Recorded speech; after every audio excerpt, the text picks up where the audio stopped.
Muy buenas noches, profesor. En esta oportunidad le vengo a presentar la tarea académica 1 en formato de exposición. Para empezar, en el problema número 1 de la tarea nos menciona determinar cuáles son las ecuaciones generales de movimiento para distintos sistemas de masa-resorte. Nuestro punto de partida en esta ocasión va a ser relacionar la segunda ley de Newton con la ley de Hooke. La ley de Newton nos presenta una relación entre la masa, la fuerza y la aceleración, y la ley de Hooke nos presenta una relación tanto de la fuerza, la constante elástica y el desplazamiento. Al combinar estas dos leyes podemos obtener la ecuación que se muestra en pantalla, que la masa por la aceleración menos la constante elástica por el desplazamiento es igual a 0. Sin embargo, todo lo podemos poner en función a la posición. La aceleración vendría a ser la segunda derivada de la posición, por lo que tenemos esta ecuación diferencial que se muestra. La masa por la segunda derivada de la posición menos la constante elástica por la posición es igual a 0. Ahora, partiendo de esta ecuación general de movimiento, vamos a los casos que nos menciona. En el primer caso nos menciona que la masa se encuentra en el punto de equilibrio, ya que no existe un desplazamiento tanto para x positivo como para x negativo, por lo que este sistema de masa-resorte, su desplazamiento x viene a ser igual a 0. Al reemplazar este x igual a 0 en la ecuación, vemos que obtenemos que la aceleración es igual a 0, por lo que su ecuación se podría simplificar de manera que este sistema de masa-resorte sería igual a 0 debido a que no existe aceleración, por lo que no hay un desplazamiento. En el caso 2 nos menciona que hay un desplazamiento para x positivo. Nosotros vamos a considerar que x positivo vendría a ser la parte hacia la derecha, en donde, como se encuentra por delante del punto de equilibrio, la ecuación que va a ser m masa por x, la segunda derivada de la posición más la constante elástica por la posición igual a 0, va a cumplirse siempre y cuando los x sean mayor a 0, es decir, los positivos. Y para el caso 3 nos dan de la misma manera, sin embargo el desplazamiento va a ser hacia el eje negativo, por lo que la ecuación va a cumplir en cuanto a la restricción de que x es menor que 0. Ahora, para el segundo problema, para la parte B, tenemos un sistema de masa-resorte, sin embargo es un movimiento forzado debido a que se encuentra la fuerza Q sub 0 seno de W por T, y también es un movimiento amortiguado, ya que presenta un amortiguamiento viscoso. Es lo que en resumen sería un movimiento forzado con amortiguamiento. Utilizamos la segunda ley de Newton y obtenemos la ecuación diferencial, ¿no? La masa por la posición, la segunda derivada de la posición más la constante elástica por la posición más el coeficiente del amortiguamiento por la derivada de la posición es igual a la fuerza, en este caso la fuerza que nos hace realizar la vibración es una fuerza de forma sinusoidal. Y bueno, tenemos el factor de amplificación que se muestra en pantalla, es una fórmula ya desarrollada donde nosotros podemos comparar la amplitud con el momento de amplificación, y que al momento de multiplicarlo por este factor de amplificación, la amplitud ya se vuelve la amplitud pico. Entonces, para obtener ese valor que hace máximo a esa amplitud, la amplitud pico, tenemos que hacer la derivada parcial de la aceleración entre la fuerza sobre la constante de elasticidad en respecto a sus frecuencias, tanto natural y la frecuencia angular del sistema. Entonces, al nosotros derivar, vamos a obtener esta ecuación que se muestra acá. Ahora, el valor que maximiza el momento de amplificación vendría a ser la frecuencia natural multiplicada por la raíz de 1 menos d al cuadrado. Y entonces, en términos de frecuencia, podemos obtener que, se reemplaza, ¿no? Sería la frecuencia es igual a la frecuencia natural por la raíz de 1 menos d al cuadrado. Ahora, la frecuencia de máxima amplitud, que vendría a ser la frecuencia de resonancia por vibración con amortiguamiento, como nuestro D es muy pequeño, entonces podemos considerar que la frecuencia de máxima amplitud se asemeja en cuanto al valor máximo obtenido en el momento de amplificación. Ahora, la amplitud de resonancia vendría a ser la fórmula que tenemos acá. Y como ya mencionamos antes, que el D es muy pequeño, entonces 1 menos D al cuadrado se hace prácticamente 1, por lo que la amplitud de resonancia sería Q sub 0 entre K multiplicado por 1 entre D.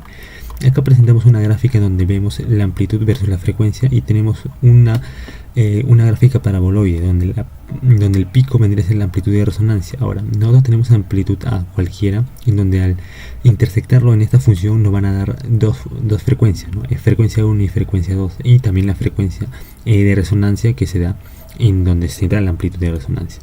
Entonces, al igualar la amplitud con la amplitud de resonancia para obtener qué relación hay entre la frecuencia 1, la frecuencia 2 y la frecuencia de resonancia.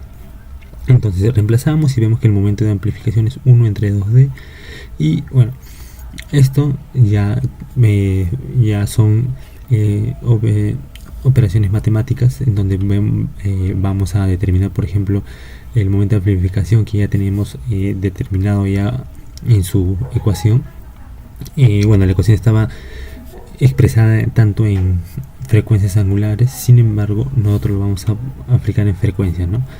Y bueno, nosotros hacemos la raíz pasa a multiplicar, nosotros le vamos al cuadrado, obtenemos, bueno, simplificamos, no una sustitución, ¿no? A es igual a frecuencia de frecuencia natural, vamos simplificando y nos va a quedar hasta acá. Esta parte de acá vamos a obtener una diferencia de cuadrados que podría ser expresada como una suma y resta de las frecuencias, ¿no? Frecuencia 2 menos frecuencia 1 entre frecuencia natural es igual a frecuencia 2 más frecuencia 1 entre frecuencia natural, donde frecuencia y frecuencia 1 van a corresponder al momento de amplificación que está en esta gráfica. Ahora, como nosotros sabemos que F1 y F2 viene a ser como la frecuencia de resonancia, debido a que el D es muy pequeño, entonces frecuencia 1 y frecuencia 2 vienen a ser muy parecidos a la frecuencia de resonancia, por lo que nosotros podemos decir en esta parte que F2 más F1 sería como 2 veces la frecuencia natural, y 2 veces la frecuencia natural entre frecuencia natural nos quedaría 2, por lo que el 2 pasaría a dividir, el 2 claro, quedaría dividir y nos quedaría 1 medio de la frecuencia 2 menos la frecuencia 1 entre frecuencia natural es igual a 4D. Claro, este 4D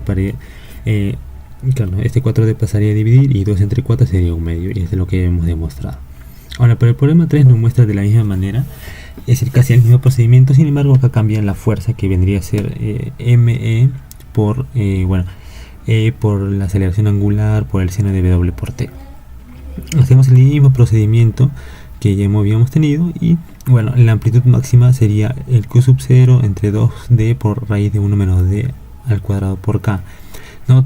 Como habíamos ya anteriormente dicho, que la amplitud máxima vendría a ser la amplitud de resonancia. Bueno, el Q sobre el K lo podemos determinar de esta manera, ¿no? El Q es igual a ME por E por la velocidad angular al cuadrado. Si nosotros sabemos cuánto es la velocidad angular, que sería la raíz de K entre M, podemos hallar cuánto vale K. Y entonces, y al dividir Q sub 0 entre K, tenemos esta relación donde la velocidad angular se puede eliminar y nos quedaría que Q sobre K es igual a ME por E entre 4M. Y esto, al reemplazarlo acá, vemos que estamos demostrando que la amplitud máxima entre Q sobre K, que tendremos que es este valor de acá, es igual a 1 entre 2D menos 1D al cuadrado, cuando la frecuencia de resonancia es la amplitud máxima, tenemos que la frecuencia de resonancia es igual a la frecuencia natural por la raíz de 1 menos D al cuadrado, y ya estaríamos demostrando dos ítems en esta pregunta. Ahora, bueno, en esta pregunta nos dice, ¿no? Tenemos un bloque que pesa 25 newtons, de acá podemos sacar la masa con un coeficiente de amortiguamiento 0, es decir, no hay amortiguamiento, y un desplazamiento de 5 milímetros. Ahora, de acá podemos sacar la ley de Hooke para determinar cuánto vale nuestra constante elástica. Simplemente fuerza es igual a la constante por la desplazamiento, y aplicar esta fórmula tenemos que nuestra constante de elástica es 5 por 10 a la menos 3 newton entre metro. Ahora, nosotros podemos determinar la frecuencia a través de esta fórmula, 1 entre 2 pi raíz de K entre M, y tenemos que nos queda un valor de 7.05 Hz.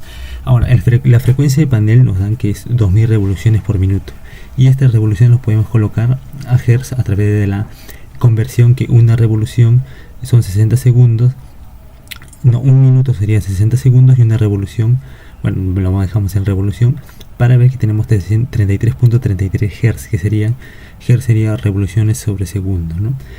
O ciclos entre segundos. Ahora, esta frecuencia también lo podemos expresar como velocidades angulares, haciendo, ¿no?, la conversión de 2π radianes sobre una revolución. Nos quedaría 209.4395 radianes, y la frecuencia angular natural del sistema, que sería K sobre M, ¿no?, que nos quedaría 44.29 radianes. Ahora, el porcentaje que se transmite vendría a ser el del sistema entre el panel, ¿no? Es decir, en el sistema vamos a tener 44.29 radianes de los 209.4395 radianes que el panel nos suministra, porque al hacer esta operación vemos que solo se transmite el 21.15% de la velocidad angular, o también de la frecuencia que se transmite del panel hacia el sistema de masa resorte. Ahora, bueno, en el último problema nos menciona, ¿no?, lo siguiente: que tenemos una masa que está ubicada en una barra, y esa barra está sujeta a dos resortes a los extremos.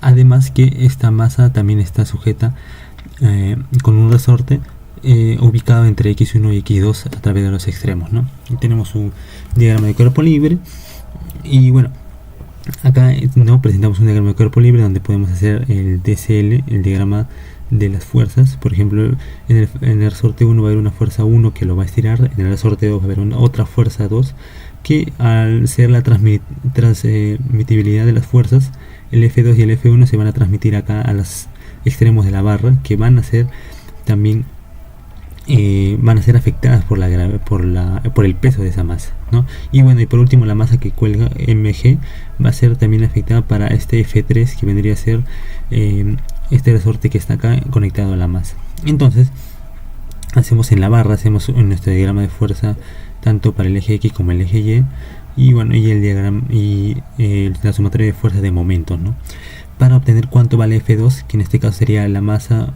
bueno, sería el peso del bloque por x1 entre x1 más x2, y la fuerza 1 sería el peso, ¿no?, por 1 menos x1 entre x1 más x2. Ahora, el resorte 1, como bien sabemos, la ley de Hooke sería F1, fuerza es igual a K por X, ¿no? Entonces nosotros, al tener la fuerza, podemos determinar cuánto es el X, es decir, cuánto es la deformación. Y bueno, sería, ¿no?, la fuerza que ya hemos hallado entre la constante elástica. Es decir, para el resorte 1 tendríamos la fuerza 1 que tenemos por acá, y lo dividimos entre la constante elástica del resorte 1, ¿no?, que sería K sub 1. Ahora, para el resorte 2 hacemos la misma operación, y para el resorte 3 también la misma operación. Por lo que acá, como vemos que un lado va a deformarse más que el otro, es decir, vamos a tener una diferencia de deformaciones que vamos a llamarla UR, y UR viene a ser la diferencia que se deforma x1 con x2, y bueno, y el UE viene a ser la deformación de la masa en cuanto a que se muestra en la gráfica, ¿no?, desde de la masa que está colgando a través de ese resorte. Entonces, nosotros vamos a utilizar que masa por gravedad es igual a la rigidez, ¿no?, rigidez equivalente, el módulo de elasticidad de ese resorte viene a ser la suma de estas tres, ¿no? Por ejemplo, sería x1 menos x2 más x3. Y nosotros, al operar esto, por ejemplo, la masa podemos factorizarlo, el peso, que sería masa por gravedad, lo factorizamos y obtenemos este factor. Y bueno, la elasticidad o la rigidez equivalente puede pasar a multiplicar, mientras que todo esto, lo demás, pues puede pasar a dividir. Por lo que acá tenemos esta expresión que nos puede simplificar en cuanto a la rigidez del resorte, de este sistema de resorte. Es decir, podemos colocar una masa y un resorte, y ese resorte va a tener esta rigidez, por lo que vamos a simplificar este sistema tan complejo a un sistema simple de masa y resorte. Sin embargo, con este tipo de rigidez que va a depender de x1, x2 y también de la constante elástica de cada uno de ellos. Y bueno, profesor, eso sería todo, y muchas gracias.